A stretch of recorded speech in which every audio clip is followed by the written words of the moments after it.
পুজো কি প্ল্যান? না না, সেরকম কিছু ভাবিনি। বেরোবি নাকি? হ্যাঁ, বেরোনো যেতেই পারে। তাহলে কবে বেরোবো বল? হ্যাঁ, সোমবার করে বেরো তাহলে। সোমবার? আচ্ছা, ঠিক আছে। আয় তাহলে নমস্কার।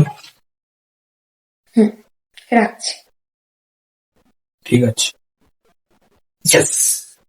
গল্প পাঠটি বাস্তবিক রূপ দেওয়ার জন্য অভিনয়টি করা হয়েছে। অভিনয়ের কোনো সম্পর্কই বাস্তবিক নয়, পুরোটাই কাল্পনিক। সুতরাং ভিডিওটি উপভোগ করুন এবং পাশে থাকুন। উৎসবটা আসলে তোমাকে দেখার অজুহাত মাত্র। তার কেউ জানুক বা না জানুক, আমি জানি। আজ অব্দি একটাও প্রেমের গান আমি লিখতে পারিনি। তবু যতবার তুমি শাড়ি পরে সামনে এসে দাঁড়িয়েছ, ততবার একটা আনকরা গুনগুন খেলা করেছে আমার গলার কাছে।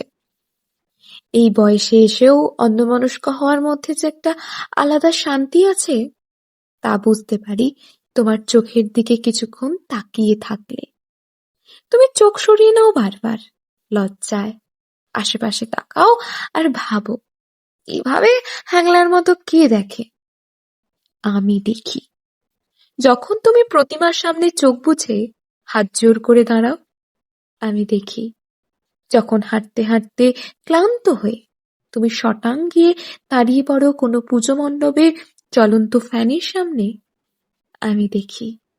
যখন ভিড়ের মধ্যে হারিয়ে যাওয়ার ভয়ে তুমি শক্ত করে চেপে ধরো আমার হাত, ঠিক ওই মুহূর্তগুলোতে এত আলো, এত শব্দ, সবকিছু কেমন যেন আবছা হয়ে যায়। আর এই বয়সে এসেও আমি আরো একবার বুঝতে পারি, উৎসব তো আসলে তোমার প্রেমে পড়ার অজুহাত মাত্র।